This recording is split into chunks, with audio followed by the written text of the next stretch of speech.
Thank you, Sumita. Good afternoon, everybody. Thank you, sir, for joining us today.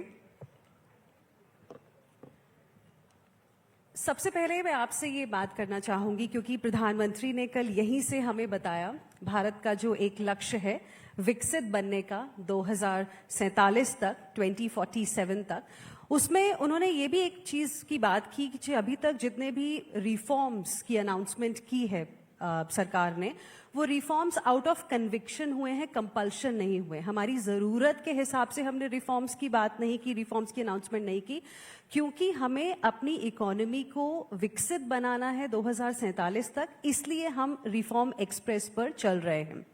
इसी के चलते states का जो रोल है वो बहुत ही ज्यादा अहम होने वाला है। तो मैं आपसे सबसे पहले पूछना चाहूंगी कि हरियाणा जो है इस पूरे सपने को पूरे करने के लिए कहां स्टैंड करता है, हरियाणा का क्या रोल रहने वाला है भारत को विकसित बनाने के लिए 2047 तक। थैंक यू हिना जी। सबसे पहले मैं द टाइम्स ऑफ ग्रुप जिन्होंने ग्लोबल बिजनेस समिट का आयोजन किया है, हर वर्ष करते हैं, और पूरे देश भर से, पूरे अदर कंट्री से जो सीईओस इसमें पार्टिसिपेट करते हैं, मैं आपका द टाइम्स ऑफ ग्रुप का भी बहुत बहुत धन्यवाद करता हूं, शुभकामनाएं देता हूं। इसका एक बड़ा लाभ देश को मिलता है। और जो आपने बात किया है हिना जी कि आदरणीय प्रधानमंत्री जी का जो संकल्प है कि विकसित भारत, हरियाणा की भूमिका क्या रहेगी। हम लगातार आदरणीय प्रधानमंत्री जी के उस संकल्प को, जिसका जिक्र कल भी आदरणीय प्रधानमंत्री जी ने इसी मंच से किया है, कल शाम, हरियाणा की महत्वपूर्ण भूमिका उसमें रहने वाली है। हम देख रहे हैं कि हमने पिछला जो हमारा बजट था हरियाणा के अंदर, बजट में मैंने अनाउंसमेंट किया था कि हरियाणा के अंदर हम 10 न्यू IMTs बनाएंगे, इंडस्ट्रियल मॉडल टाउनशिप हम खड़े करेंगे, और उसके ऊपर गति से हम काम कर रहे हैं। मुझे ये खुशी भी है कि हमने लगभग 6 IMTs के ऊपर गति से काम कर रहे हैं, और 10 के 10 अलग अलग क्षेत्र के अंदर हरियाणा में हम उनको खड़ा कर लेंगे। और जो प्रधानमंत्री जी का संकल्प है कि विकसित भारत में हमारा हरियाणा की महत्वपूर्ण भूमिका, आज अगर आप देखते हैं GST कलेक्शन के में भी हरियाणा आज नंबर 1 स्थान के ऊपर है। और चाहे इंफ्रास्ट्रक्चर की अगर हम बात करें, इंफ्रास्ट्रक्चर के अंदर भी हरियाणा एक कोने से दूसरे कोने में अगर हमें जाना है तो मात्र 3.5-4 घंटे के अंदर व्यक्ति एक कोने से दूसरे कोने में हरियाणा के पहुंच जाता है। और कनेक्टिविटी को ध्यान में रखते हुए कि अगर दिल्ली एयरपोर्ट है, चंडीगढ़ एयरपोर्ट है, उन तक हमने हिसार के अंदर एक नया एयरपोर्ट बना है, वहां पर भी हम एक IMTs बना रहे हैं। इस जो विकसित भारत है, विकसित भारत में हरियाणा में, क्योंकि जब इन्वेस्टर्स उसमें गति से आ रहे हैं तो हमारी हरियाणा की भूमिका, एक महत्वपूर्ण भूमिका उसमें रहने वाली है। और आदरणीय प्रधानमंत्री जी के उस संकल्प को, विकसित भारत विकसित हरियाणा के साथ हम उसको गति से आगे बढ़ा रहे हैं। ओके, अगर हम हरियाणा की बात करें और हरियाणा की हिस्ट्री की थोड़ी सी बात करें तो एक टाइम पे पुअर कजन ऑफ पंजाब कहा जाता था, लेकिन आज हम देख रहे हैं कि फॉर्च्यून 500 कंपनीज, तमाम फॉर्च्यून 500 कंपनीज के हेडक्वार्टर्स यहाँ गुरुग्राम में हैं। आप कह रहे हैं कि ज्यादा और इन्वेस्टर्स जो हैं जिनसे आपकी बात चल रही है वो भी काफी इंटरेस्ट दिखा रहे हैं हरियाणा में। और GST कलेक्शन की बात आपने की तो 7.1% GST का कंट्रीब्यूशन रहता है नेशनल लेवल पे। जमीन आसमान का फर्क है अगर हम पंजाब और हरियाणा की ग्रोथ की अगर बात करें, इकोनॉमिक पैरामीटर्स की बात करें, किस तरह से ये संभव हो पाया है? हरियाणा ने क्या चीज ऐसी डिफरेंटली की कि आज अर्थव्यवस्था हरियाणा की जो है काफी अच्छी दिख रही है? हिना जी देखिए, क्योंकि पंजाब पूरा एक ही था, 1 नवंबर 1966 को हम पंजाब से 2 भाई थे, एक अलग हुआ है। और बिल्कुल आपने सही बात कही कि उस समय इस प्रकार की चर्चाएं थी कि ये कैसे अपना गुजारा करेगा, ये इसके पास इनकम के साधन नहीं हैं। परंतु मुझे खुशी है 1 नवंबर 1966 से जब पंजाब से अलग हरियाणा अपने अस्तित्व में आया, आज हरियाणा ने अलग अलग क्षेत्र में अपनी एक बड़ी पहचान बनाई है। एक क्षेत्र में नहीं बनाई, कई क्षेत्रों में पहचान बनाई है। आज अगर हम देखते हैं सुरक्षा की बात, आज देश के बॉर्डर्स के ऊपर हमारा हरियाणा का जवान, हमारा हरियाणा का युवा देश की सुरक्षा के लिए नंबर 1 के ऊपर है। आर्मी के अंदर 10% की मात्रा अगर है तो हरियाणा के जवान की है। दूसरी पहचान हरियाणा ने बनाई है खेल के अंदर, स्पोर्ट्स के अंदर। हम देखते हैं कि हमारा हरियाणा का युवा अगर देश मेडल लेकर के आता है तो उन मेडलों में सबसे बड़ी संख्या अगर होती है तो हरियाणा की होती है। ये हमारे लिए बड़े गर्व की बात है। और तीसरी पहचान बनी है हमारे हरियाणा की इंडस्ट्री। आज इंडस्ट्री 250 फॉर्च्यूनर कंपनीज आप देख रहे हैं हमारे गुरुग्राम के अंदर, और बड़ी इंडस्ट्री खरखौदा ईएमटीज, मारुति का जो ऑटोमोबाइल का इतना बड़ा इंडस्ट्री वहाँ पर लगा है कि देश के अंदर सबसे ज़्यादा ऑटोमोबाइल के मामले में हरियाणा वो फीड करने का काम करता है। इंडस्ट्री के अंदर एक बड़ी पहचान हरियाणा ने बनाई है। और हमने ये पहचान वैसे नहीं बनी है हिना जी, मैं बताना चाहता हूँ कि हमने हर अपनी पॉलिसीज के अंदर लगातार हम उसमें बदलाव किया है। अभी भी हम हरियाणा के अंदर एक पॉलिसी, न्यू पॉलिसी हम लेकर के आ रहे हैं, जिससे एक बड़ा लाभ आने वाले समय के अंदर भी मिलेगा। जल्दी ही वो पॉलिसी आ जाएगी और उसको लेकर के हम उसको प्रेजेंट भी करने वाले हैं, बताने वाले हैं, क्योंकि जिससे अलग अलग क्षेत्र के अंदर और क्या उसके अंदर हमारे इन्वेस्टर्स हैं, इन्वेस्टर्स को क्या क्या उसके अंदर फैसिलिटी हम दे सकें, उसको लेकर के भी हम काम कर रहे हैं। हमारे हरियाणा की जो पहचान बनी है, एक इंडस्ट्री के अंदर भी बड़ी पहचान बनी है, क्योंकि हरियाणा एक कृषि प्रधान राज्य था और कृषि प्रधान राज्य होने के नाते एक पहचान थी इसकी, कृषि प्रधान की। आज कृषि प्रधान भी है। और मैंने ये निर्णय किया है, क्योंकि आज जिस प्रकार का बेतहाशा पेस्टिसाइड या खाद का उपयोग होता है, हमने निर्णय किया है कि हम प्राकृतिक खेती, आदरणीय प्रधानमंत्री जी ने कहा, उसके अंदर भी हरियाणा एक बड़ी पहचान बनाएगा प्राकृतिक खेती के अंदर, ताकि हम ज़्यादा पेस्टिसाइड और खाद का उपयोग हमारा किसान ना करे। पिछले दिनों इन्वायरमेंट को लेकर के हमने अपने हरियाणा के किसान से एक बात कही थी कि आप पराली मत जलाइए, हम उसके लिए आपको सहयोग करेंगे। हमारे हरियाणा के किसान ने उस बात को माना है और मुझे खुशी है कि हरियाणा के अंदर हमारा किसान 95% किसान पराली नहीं जलाता है, और हम इसको धीरे धीरे करके 100% की तरफ ले जाएंगे, ताकि इन्वायरमेंट भी खराब ना हो, उसकी तरफ भी हमारी सरकार पूरा ध्यान कर रही है। और इस बात के ऊपर मुहर भी माननीय कोर्ट ने लगाई है, क्योंकि किसी राज्य को वो एक ऑर्डर के ऊपर बता रहे थे कि अगर आपने सीख लेनी है तो आप हरियाणा से सीख लीजिए कि कैसे पराली में प्रबंधन किया जा सकता है। हम उस दिशा में काम कर रहे हैं ताकि जो फैसिलिटीज़ है वो फैसिलिटीज़ मिले। और हमारी जो बड़ी मार्केट है, मैं आपको हिना जी बताना चाहता हूं कि इसको लेकर के हम लगातार काम कर रहे हैं। हमारा जो सोनीपत खरखौदा राई के अंदर हम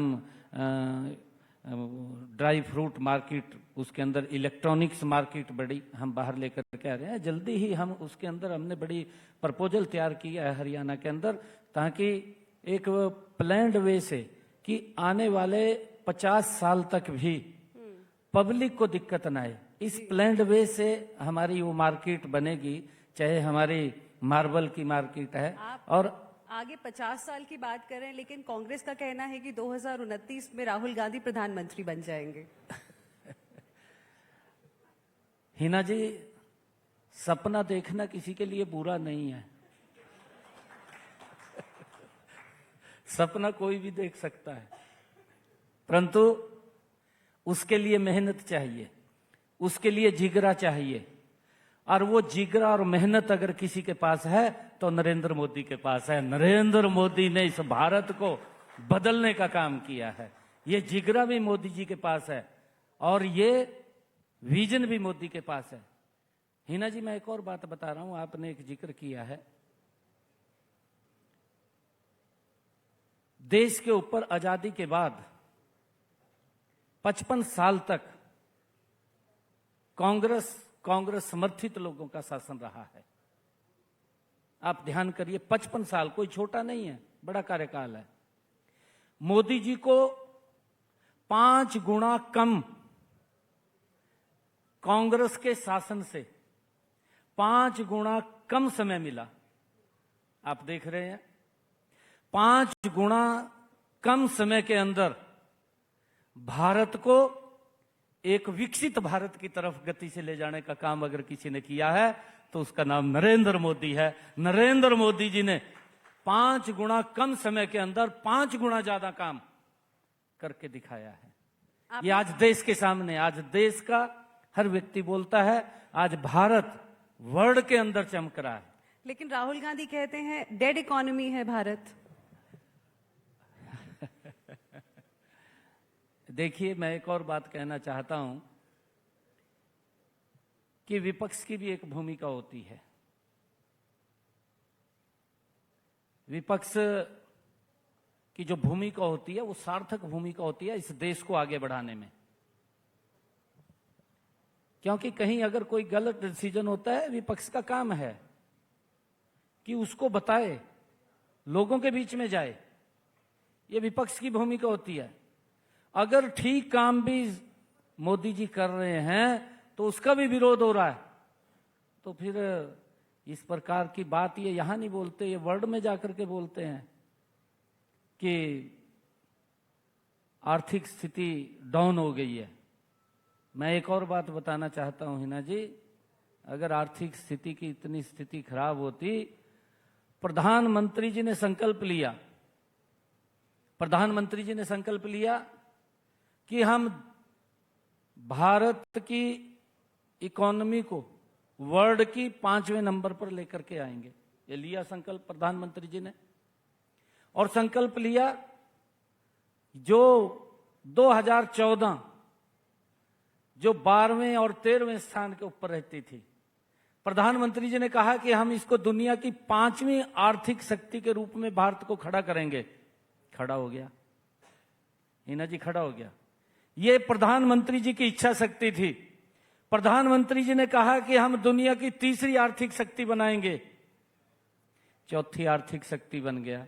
ये खाली ये नहीं है कि हमने पैसे को इकट्ठा कर लिया, इसके पीछे की बड़ी ताकत होती है, बड़ा काम होता है, जो हर पैरामीटर्स के ऊपर भारत पूरा उतरता है। और हर पैरामीटर्स के ऊपर इन 11 वर्षों के अंदर नरेंद्र मोदी जी के कार्यकाल में भारत 100% पूरा उतर रहा है। मुझे खुशी है इस बात की कि मोदी जी को कांग्रेस से 5 गुना कम समय मिला, 5 गुना ज्यादा काम किया है। ये मोदी जी की ही इच्छा शक्ति है। जिसके पास विजन होता है वही कर सकता है। तो इन्होंने भी लंबा समय कार्यकाल मिला है, तो आज तो उसका इस प्रकार की अगर वो बातें करते हैं तो वो दुर्भाग्यपूर्ण है। ये बातें नहीं करनी चाहिए।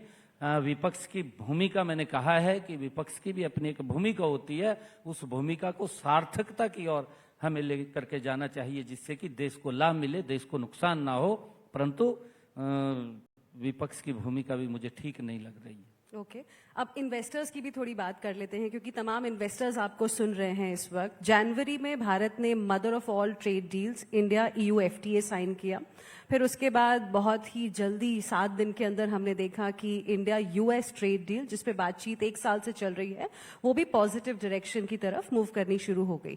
तो हरियाणा में इन दोनों ट्रेड अग्रीमेंट्स को लेके और जो इससे पहले ट्रेड अग्रीमेंट साइन हुए हैं, किन किन इंडस्ट्रीज पे आपका फोकस है और किस तरह से तैयारी की जा रही है ताकि यहाँ की जो इंडस्ट्रीज हैं वो बनाए यहाँ पर और बेचे देश में, विदेश में।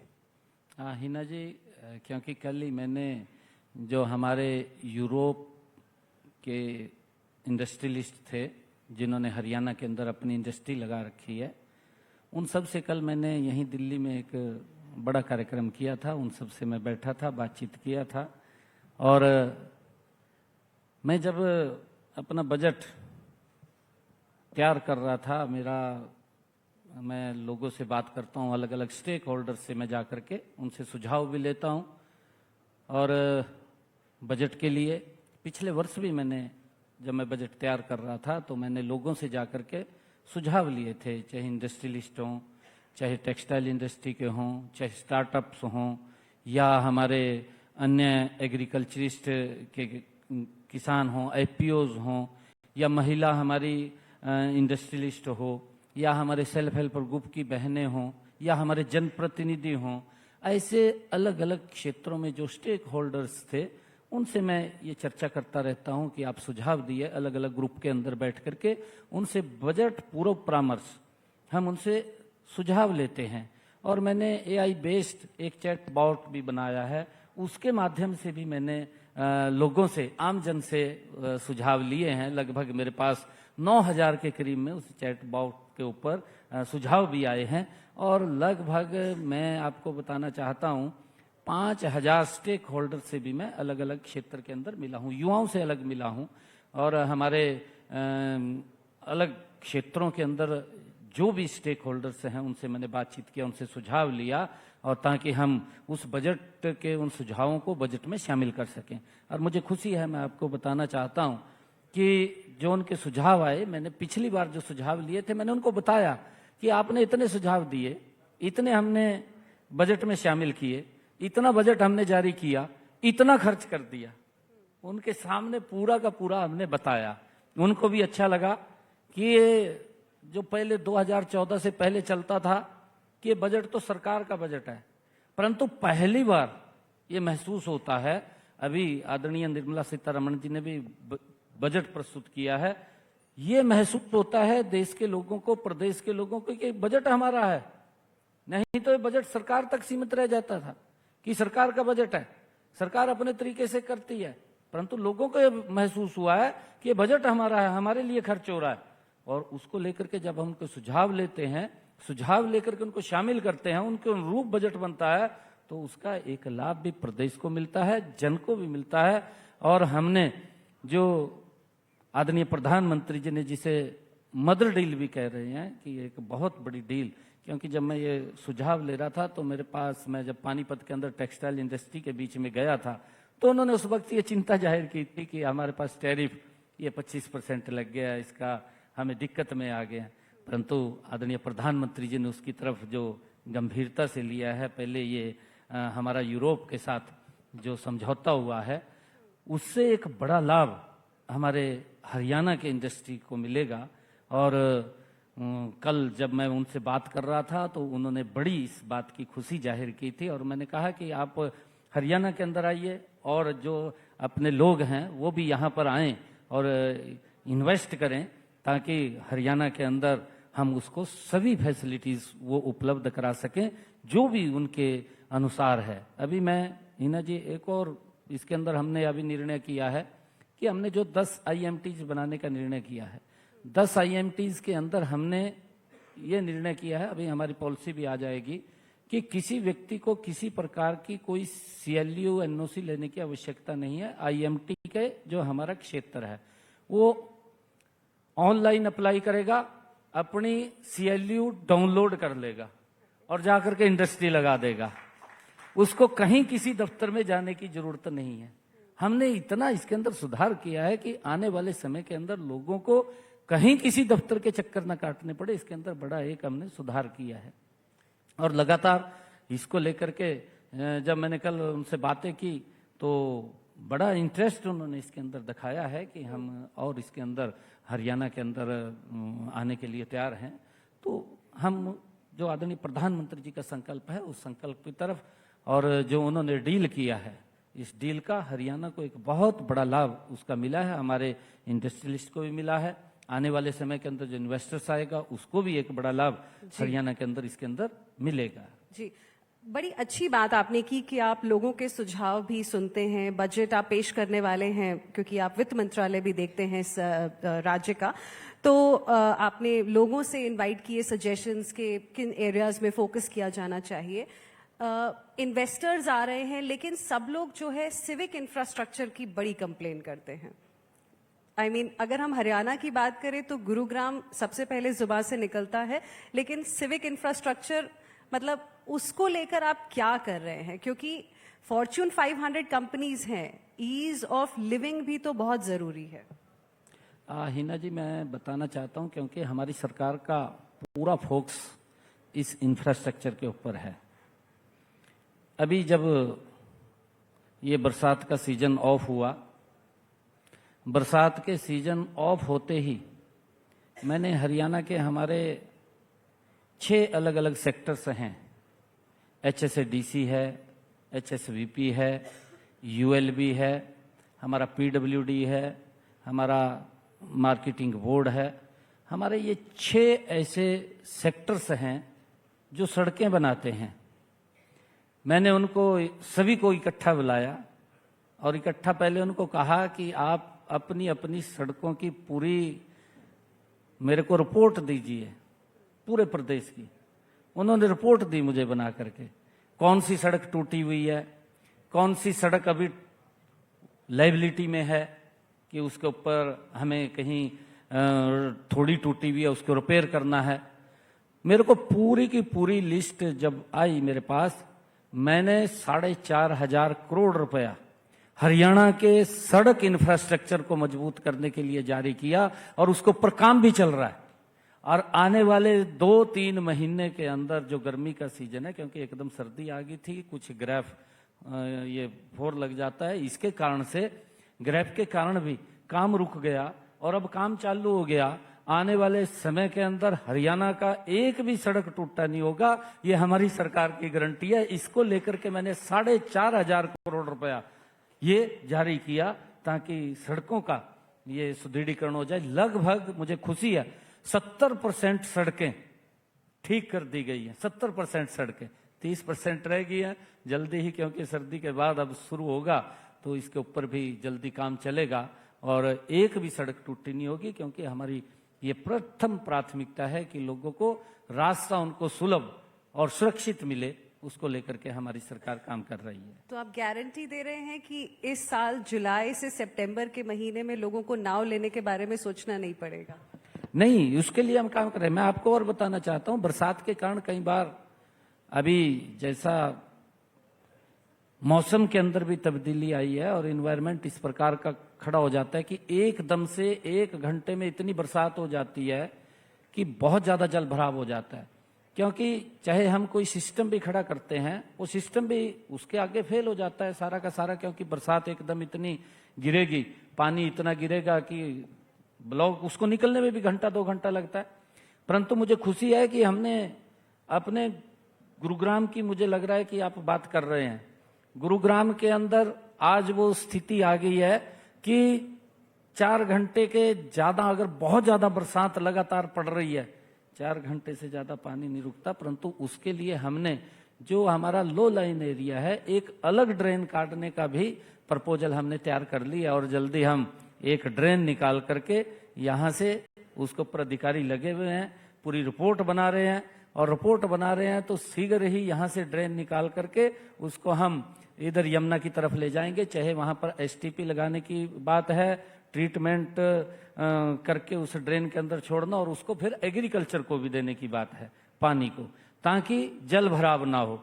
और मैंने एक और काम किया है हिना जी, मैं आपको बताना चाहता हूं कि गुरुग्राम के अंदर आने वाले 50 सालों तक भी अगर आबादी जितनी भी बढ़ेगी, पीने के पानी की दिक्कत नहीं आएगी। हमने उस दिशा में टेंडर भी लगा दिया है और हम मुनक से सीधा पाइपलाइन से उसका टेंडर भी हमारा लग गया है और लगभग 2,000 करोड़ रुपए का उसके ऊपर काम होगा और वो पानी हमारे गुरुग्राम को मिलेगा। और गुरुग्राम के अंदर अलग अलग भी हमने STPs लगाए हैं ताकि पानी की कहीं कोई दिक्कत ना आए और बरसात के अंदर भी यहाँ पानी रुके नहीं, उसको लेकर के भी हम काम कर रहे हैं। और स्वच्छता को लेकर के वेस्ट टू एनर्जी अलग से प्लांट की भी हमने तैयारी कर ली है, लगा रहे हैं। कल ही इसका टेंडर खुला है।